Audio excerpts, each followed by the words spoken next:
नमस्कार, India voice देख रहे हैं आप और मैं हूं आपके साथ शिवम दुबे। इंडिया वॉइस के खास कार्यक्रम खबर दिन भर में आप सबका स्वागत है। रुक करके खबरों की ओर आपको बता दें कि इस वक्त देहरादून से बड़ी खबर आ रही है, जहां यूसीसी ड्राफ्ट को लेकर कैबिनेट की बैठक हुई है और वहां पर मुख्यमंत्री आवास में प्रदेश मंत्रिमंडल की आज महत्वपूर्ण बैठक हुई। देहरादून से बड़ी खबर हम आपको बता रहे हैं। यहां पर यूसीसी ड्राफ्ट को लेकर कैबिनेट की बैठक हुई। मुख्यमंत्री आवास में हुए प्रदेश मंत्रिमंडल की यह महत्वपूर्ण बैठक हुई।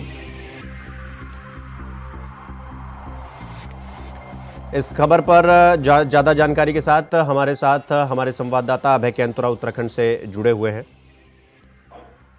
अभय, उत्तराखंड के लिए आज बड़ा दिन है क्योंकि आज यूसीसी ड्राफ्ट को मंत्रिमंडल में एक तरीके से कह लीजिए कि ये जो कैबिनेट बैठक हुई इसमें तो मंजूरी मिल गई है, यानी कि यूसीसी ड्राफ्ट तैयार हो चुका है। एक स्टेप उत्तराखंड सरकार आगे बढ़ चुका है। अगला स्टेप क्या होगा अब है? तो बिल्कुल ये कह सकते हैं कि उत्तराखंड की धामी सरकार ने जो वायदा किया था उस वायदे को पूरा करने की तरफ वो आगे बढ़ती हुई नजर आ रही है। मुख्यमंत्री पुष्कर सिंह धामी की अध्यक्षता में आज देर शाम जो मुख्यमंत्री आवास पर जो कैबिनेट बैठक हुई, उस कैबिनेट बैठक में यूसीसी के ड्राफ्ट को कैबिनेट की मंजूरी यहाँ पर दी गई है। कल से उत्तराखंड विधानसभा का जो विशेष सत्र आउट हो रहा, उस सत्र के दौरान इस यूसीसी की ड्राफ्ट यानी यूसीसी का जो विधेयक है वो सदन के पटल पर रखने का काम सरकार की तरफ से किया जाएगा, जैसा उम्मीद है। और जो अभी तक के जो सूत्र बता रहे हैं वो यही है कि 6 फरवरी को धामी सरकार की तरफ से सदन के पटल पर यूसीसी के विधेयक को रखा जाएगा और 7 फरवरी को इसे सदन में ध्वनि मत से पास कराने का काम यहाँ पर किया जाएगा। उत्तराखंड राज्य देश का पहला राज्य होगा जहाँ पर यूसीसी कानून लागू होगा। इस कानून के लिए अभी तक का जो मसौदा तैयार हुआ उसमें सभी ये कह सकते हैं कि राज्य के लगभग 10% परिवारों की सहमति यहाँ पर आ चुकी है और सभी लोगों की तरफ से बेहतर कानून के लिए, बेहतर ड्राफ्ट के लिए अपने सुझाव यहाँ पर दिए गए हैं। तो ये समझा जा सकता है कि उत्तराखंड राज्य देश का पहला राज्य होगा जहाँ पर यूसीसी कानून लागू होगा और उस दिशा में धामी सरकार आगे बढ़ चुकी है। जी अभय, चूंकि अब यूसीसी एक ऐसा कानून है जिसको लेकर के पूरे देश में हो हल्ला हुआ, पूरे देश में बवाल हुआ, लेकिन उत्तराखंड सरकार ये इनिशिएटिव लेने जा रही है अपने वादे के मुताबिक, यानी कि इसको 6 फरवरी को विधानसभा में इसे पेश किया जाएगा। मैं आपसे ये जानना चाह रहा हूं कि इसके पेश हो जाने के बाद उत्तराखंड में क्या कुछ बदल जाएगा? बिल्कुल सीधे तौर पर यह समझा जा सकता है कि यूसीसी कानून के आने के बाद उत्तराखंड में एक समान कानून यहाँ पर लागू हो जाएगा, चाहे वो धर्म कोई सा भी हो। सभी कानून एक बैनर के तले यहाँ पर नजर आएंगे। एक कानून का इसमें सभी का यहाँ पर पालन होगा और उसके लिए सीधे तौर पर यह समझा जा सकता है कि धामी सरकार ने जो पहल शुरू करी है उस पहल का ही नतीजा है कि उत्तराखंड राज्य देश का पहला राज्य बना जहाँ पर यूसीसी कानून लागू होगा। और ये समझा जा सकता है कि अभी तक की जो शुरुआत हुई है इस मामले में उसमें सभी लोगों की सहमति यहाँ पर मिलती हुई नजर आ रही है। खासतौर पर मुस्लिम समाज की जो महिलाएं वो इस कानून को लेकर अपनी सहमति यहाँ पर जता जा रही है, अपनी खुशियां यहाँ पर जाहिर कर रही है। और कई मुस्लिम नेताओं ने इस कानून को लेकर अपने समाज के भीतर जागरूकता लाने की बात यहाँ पर कही है और कहा है कि लोगों को जागरूक किया जाएगा क्योंकि यूसीसी में किसी के अधिकारों का हनन नहीं होगा, बल्कि यूसीसी के तहत ये कह सकते हैं कि हर आम आदमी के जो अधिकार है उनको संरक्षित करने का काम यहाँ पर किया जाएगा। जी अभय, चूंकि विपक्ष इसको लेकर के यानी यूसीसी को लेकर के सरकार पर लगातार हमलावर है कि सरकार उत्तराखंड में इसे एक्सपेरिमेंट की तरह देख रही है, सरकार इसे एक्सपेरिमेंट करने जा रही है। और कुछ मुस्लिम तंजीमें हैं, एक खास वर्ग भी है जो ये मान रहा है कि उसकी जो धर्म है उसके खिलाफ ये जा सकता है। उसके पहले उन्हें वो ड्राफ्ट दिया जाए ताकि वो पढ़ें और इसके बाद वो अपना पक्ष रखें। तो क्या इन सब बातों को ध्यान में रखा गया? क्या उनसे बातचीत की गई? बिल्कुल ये समझा जा सकता है कि 2022 के विधानसभा चुनाव से पहले मुख्यमंत्री पुष्कर सिंह धामी ने यूसीसी को लेकर अपना वायदा किया था। सरकार गठन के बाद 2022 में मुख्यमंत्री पुष्कर सिंह धामी ने यूसीसी गठन के लिए विशेषज्ञ समिति का गठन किया था। सुप्रीम कोर्ट की जो सेवानिवृत्त जज रही हैं जस्टिस संजना देसाई, उनकी अध्यक्षता में 5 सदस्यीय कमेटी का गठन यहाँ पर किया गया था। तब जो विशेषज्ञ समिति थी उनकी तरफ से ऑनलाइन और ऑफलाइन दोनों माध्यमों से आम जनता से सुझाव यहाँ पर मांगे गए। 2,33,000 से ज्यादा लोगों ने अपने सुझाव यूसीसी को लेकर यहाँ पर दिए हैं और इनकी संख्या इस रूप में समझी जा सकती है कि राज्य के लगभग 10% परिवारों की तरफ से इस यूसीसी कानून को लेकर अपने सुझाव यहाँ पर दिए गए। राज्य के सुदूरवर्ती क्षेत्रों में हो या जनपदों शहरी क्षेत्रों में हो, यूसीसी की विशेषज्ञ समिति की तरफ से 74 बैठकें यहाँ पर आम जनता से संवाद के लिए यहाँ पर आहूत की गई थी और ये उसी का परिणाम है कि आज 800 पेज का ड्राफ्ट राज्य सरकार को यहाँ पर मिल चुका है। मुख्यमंत्री पुष्कर सिंह धामी ने इस ड्राफ्ट को मंत्रिमंडल के सम्मुख यहाँ पर रखा। मंत्रिमंडल ने अपनी सहमति यहाँ पर दी है और जिस मसौदे की बात आज विपक्ष के नेता कर रहे हैं तो उसे सीधे तौर पर समझा जा सकता है कि जब सदन के पटल पर यूसीसी कानून को, यूसीसी के विधेयक को सरकार की तरफ से रखा जाएगा तो उससे पहले सदन के जो भी सदस्य हैं उन सभी को यूसीसी का विधेयक यहाँ पर पढ़ने के लिए दिया जाएगा। तो इसके अलावा जब यूसीसी को लेकर जब सुझाव यहाँ पर मांगे जा रहे थे तो विपक्षी दलों में ये कह सकते हैं कि चाहे कांग्रेस हो या समाजवादी पार्टी हो, किसी की तरफ से भी कोई प्रतिक्रिया वहां पर नहीं दी गई थी, ना तो कोई सुझाव वहां पर दिया गया था, ना ही ऐसे जनसंवाद कार्यक्रम में सम्मिलित होने का काम वहां पर किया गया था। तो ये समझा जा सकता है कि आज विपक्ष सिर्फ एक राजनीतिक माहौल यहाँ पर बना रहा है, राजनीतिक एजेंडा उनकी तरफ से पेश करने का काम यहाँ पे किया जा रहा है ताकि सदन के भीतर आक्रामक रुख अपनाया जा सके। जी भाई, बहुत बहुत धन्यवाद आपका हमारे साथ जुड़ने के लिए। खबरों में आगे बढ़ेंगे। आपको बता दें कि प्रधानमंत्री नरेंद्र मोदी असम दौरे के दूसरे दिन रविवार को गुवाहाटी के खानापारा वेटनरी फील्ड में पहुंचे। यहां प्रधानमंत्री ने 11,600 करोड़ रुपए की परियोजनाओं का उद्घाटन और शिलान्यास किया। इसके बाद प्रधानमंत्री ने यहां विशाल जनसभा को संबोधित किया। प्रधानमंत्री ने जनता से कहा कि जिन परियोजनाओं की आज उन्होंने नींव रखी है उनसे आने वाले समय में काफी रोजगार बढ़ेंगे। प्रधानमंत्री ने आगे कहा कि विकास और विरासत हमारी सरकार की नीति है। असम में डबल इंजन की सरकार सिर्फ विकास की नीति पर काम करती है। से आजादी के बाद जिन्होंने लंबे समय तक देश में सरकारें चलाई, वो भी आस्था के इन पवित्र स्थानों का महत्व समझ नहीं पाए। उन्होंने राजनीतिक लाभ के लिए अपनी ही संस्कृति, अपने ही अतीत पर शर्मिंदा होने का एक ट्रेंड बना दिया था। कोई भी देश अपने अतीत को ऐसे मिटाकर, ऐसे भुलाकर, अपनी जड़ों को काटकर कभी विकसित नहीं हो सकता। मुझे संतोष है कि बीते 10 वर्षों में अब भारत में स्थितियां बदल गई है। हमारे तीर्थ, हमारे मंदिर, हमारी आस्था के स्थान ये सिर्फ दर्शन करने की ही स्थली है ऐसा नहीं है। ये हजारों वर्षों की हमारी सभ्यता की यात्रा की अमिट निशानियां हैं। भारत ने हर संकट का सामना करते हुए कैसे खुद को अटल रखा, ये उसकी साक्षी है। वर्षों के दौरान देश में मेडिकल कॉलेज की संख्या करीब करीब डबल हो चुकी है।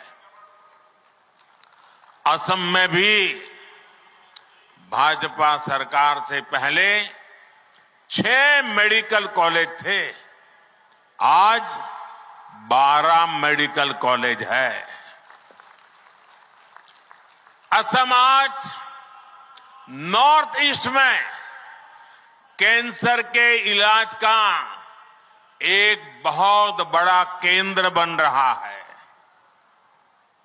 साथियों, देशवासियों का जीवन आसान हो, ये हमारी सरकार की प्राथमिकता रही है। हमने 4 करोड़ से अधिक गरीब परिवारों के पक्के घर बनाए हैं। हमने घर घर पानी, घर घर बिजली पहुंचाने का अभियान भी चलाया है। वो भूतकाल बनता चला गया है दोस्तों।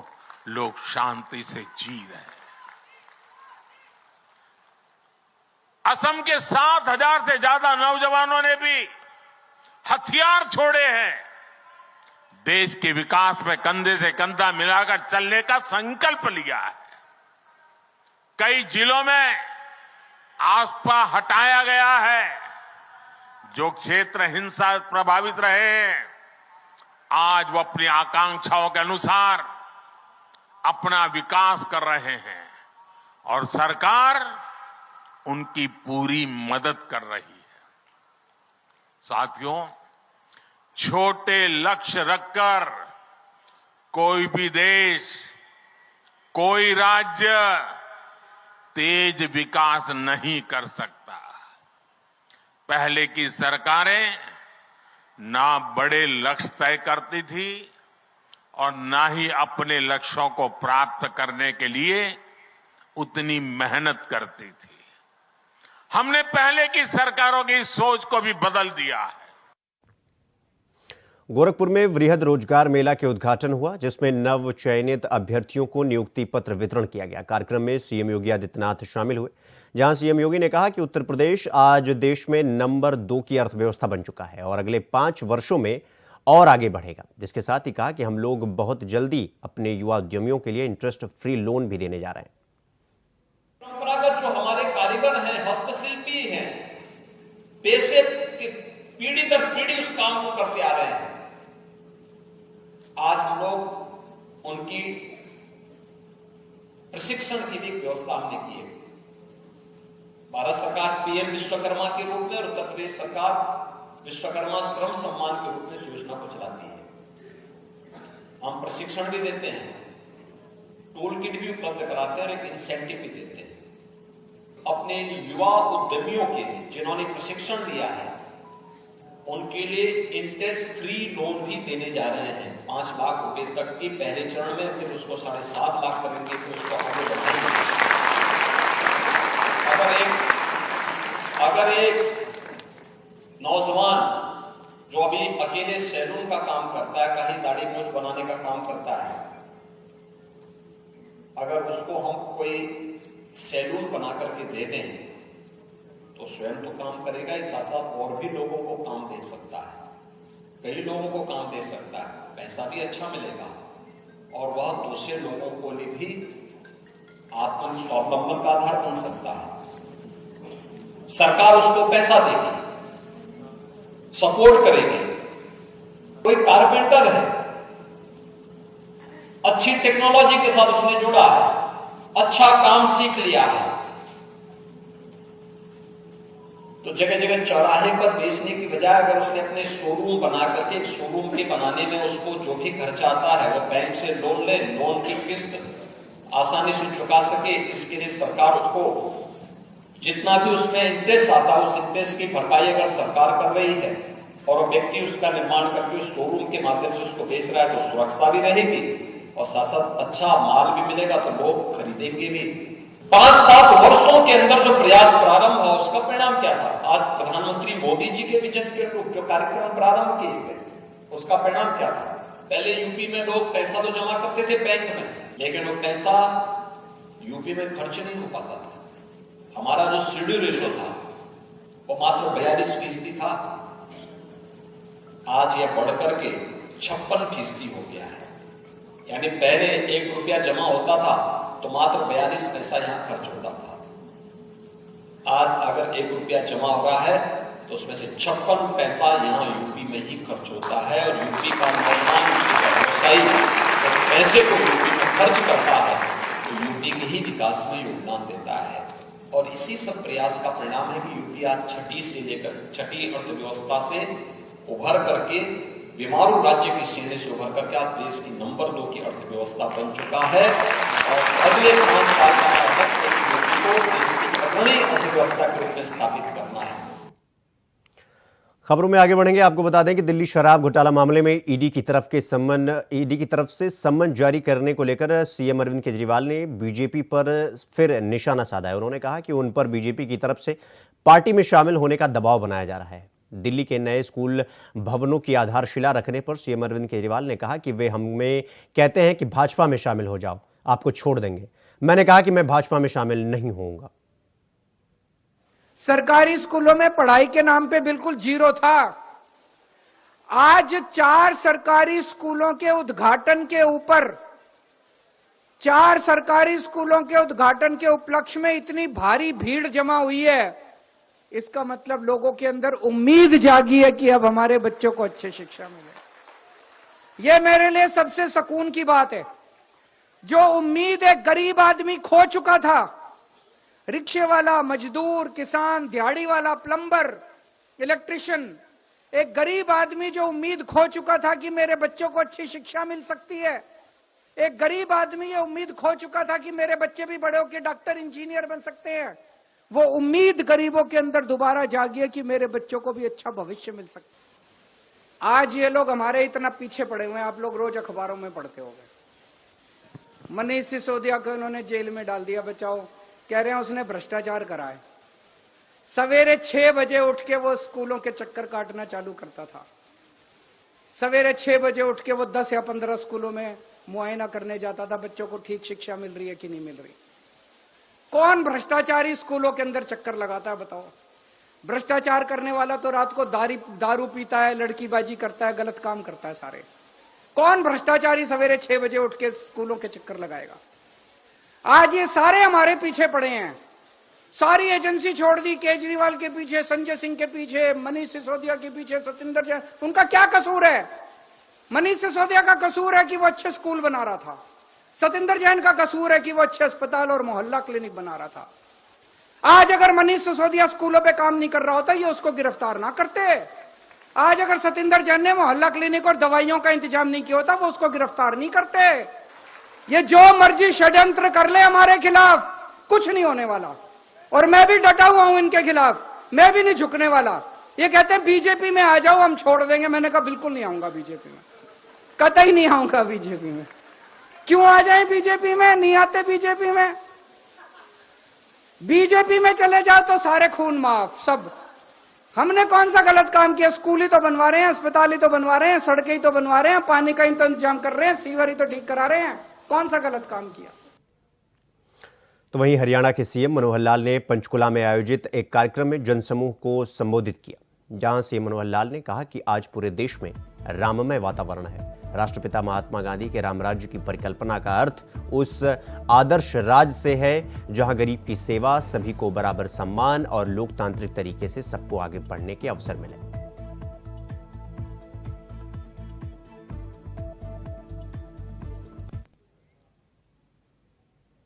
अगली खबर अमृतसर से है, जहां तालाब में डूबने से 12 साल के बच्चे की मौत का मामला सामने आया है। आपको बता दें कि पतंग चुराते समय तालाब में डूबने से एक 12 साल के बच्चे की मौत हो गई, जिसके बाद गांव के युवाओं ने तालाब में सीढ़ी लगाकर मृत बच्चों को बाहर निकाला गया, जिससे गांव शोक की लहर में डूब गया है।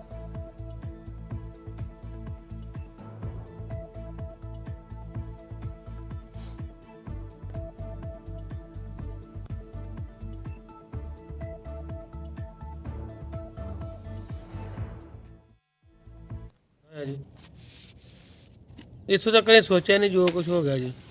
ਇਹਨਾਂ ਦੇ ਜਿਹੜੇ ਮਾਂ ਪਿਓ ਆ ਉਹ ਬਿਲਕੁਲ 100% ਹੈਂਡੀਕੈਪ ਹੈ ਜੀ, ਠੀਕ ਹੈ ਜੀ। ਔਰ ਇੱਥੇ ਇਹ ਟਾਇਰ ਸਕੂਲ ਵਾ, ਉਹਦੇ ਵਿੱਚ ਬੱਚਾ ਪੜ੍ਹਦਾ ਜੀ, ਫ੍ਰੀ ਜੋ ਵੀ ਇਹਨਾਂ ਨੂੰ ਸਹੂਲਤਾਂ ਦਿੱਤੀਆਂ ਜਾਂਦੀਆਂ।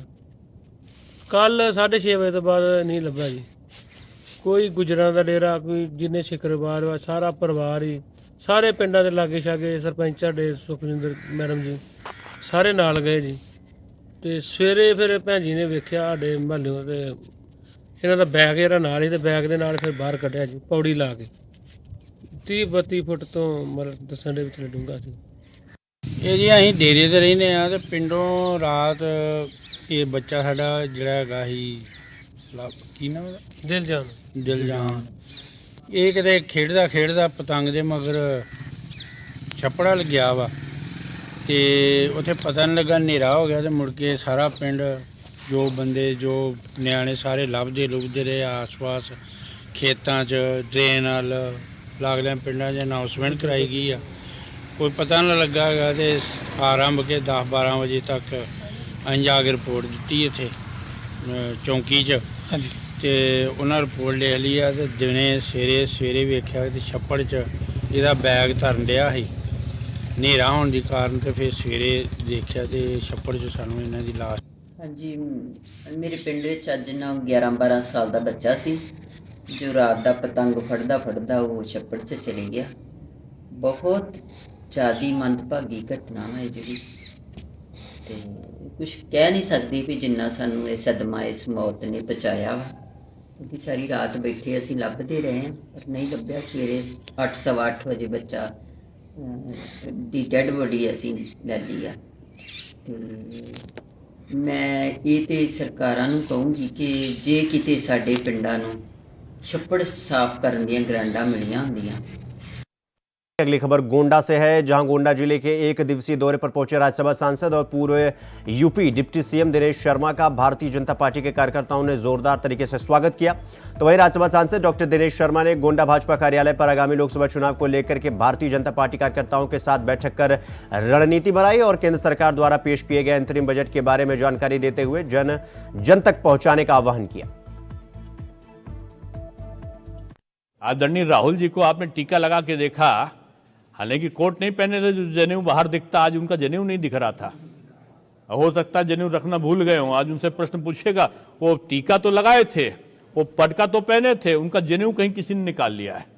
हमको लगता है चुनाव आएगा तो जनेऊ भी बाहर निकल कर आएगा। उत्तर प्रदेश में हार जाओ तो ईवीएम खराब थी, ईवीएम नहीं, मैं लोगों की मानसिकता खराब है। ओके, कि ज्ञानवापी पे बीजेपी पे आरोप कांग्रेस लगा रही है। 1993 के पहले ज्ञानवापी के जिस स्थान पर तहखाने में पूजन के आदेश न्यायालय ने दिया है, 93 के पहले भी वहां पर हिंदू जो संप्रदाय है वो वहां पर पूजा करता आया है 50 साल से, सैकड़ों साल से। 93 में समाजवादी पार्टी की सरकार बनी और उन्होंने उस जगह पे पूजा करने पे प्रतिबंध लगा दिया। वो लोग न्यायालय चले गए, लंबी प्रक्रिया चली और न्यायालय ने वहां 93 में जो पूजा बंद थी उसको फिर से शुरू कर दिया। न पहले बीजेपी थी न अब बीजेपी है। पहले समाजवादी ने बंद किया, अब कोर्ट ने खुलवा दिया। कोर्ट के आदेश का पालन न करो तो कंटेम्प्ट ऑफ कोर्ट है। कोर्ट के आदेश के खिलाफ जो लोग बोल रहे हैं वो कंटेम्प्ट ऑफ कोर्ट कर रहे हैं और उनको समझना चाहिए ये भारत न्यायिक प्रक्रिया के आधार पर चलता है। ये इनकी बातों से ना हिंदू भड़कने वाला है ना मुसलमान भड़कने वाला है।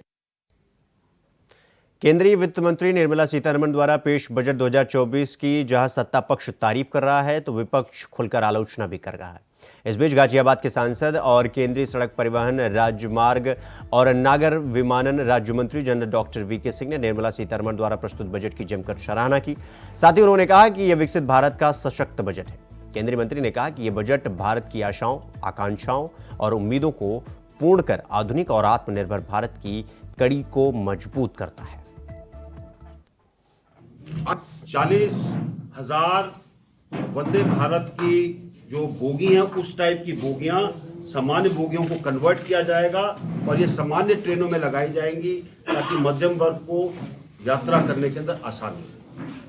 इसी तरीके से जहाँ तक हवाई अड्डों का सवाल है, पहले हमारे पास 74 थे 2014 तक, अब 149 हैं और आगे आने वाले दिनों में अगले 5 साल के अंदर इनके अंदर कम से कम इनको 200 से ऊपर ले जाने का इरादा है। तो ये सब चीजें इसीलिए हैं। इसी तरह से रोड है, जिस तरीके से हमारा रोड इंफ्रास्ट्रक्चर बढ़ा है वो आगे आने वाले दिनों में और बढ़ाया जाएगा और इसी तरीके से रेलवे के अंदर 3 अलग कॉरिडोर रखने का प्रावधान है। खबर देने पर में फिलहाल अभी के लिए बस इतना ही। देश दुनिया की तमाम खबरों को देखने के लिए देखते रहिए इंडिया वॉइस। मुझे दीजिए इजाजत। नमस्कार।